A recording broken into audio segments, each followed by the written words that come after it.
అసలు మనకు సరైన స్వాతంత్రం వచ్చిందా అన్న మహిళల మీద మరీ దారుణంగా క్రూరత్వంగా హింసించి దాడి చేయడం నిజంగా చాలా బాధాకరమైన. ఆడవారిపై అఘాయిత్యాలు, హత్యలు, మానభంగాలు. నేను మారితే నా సొసైటీ మారుతుందని చెప్పేసి ఏ రోజైతే ఒక ఆడపిల్ల అర్ధరాత్రి ఒంటరిగా బయట స్వేచ్ఛగా తిరిగినప్పుడే అసలైన స్వాతంత్రం.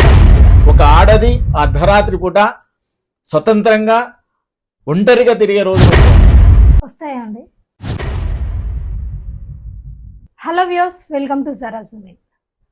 మన భారతదేశానికి స్వాతంత్రం వచ్చి 78 సంవత్సరాలు అవుతుంది.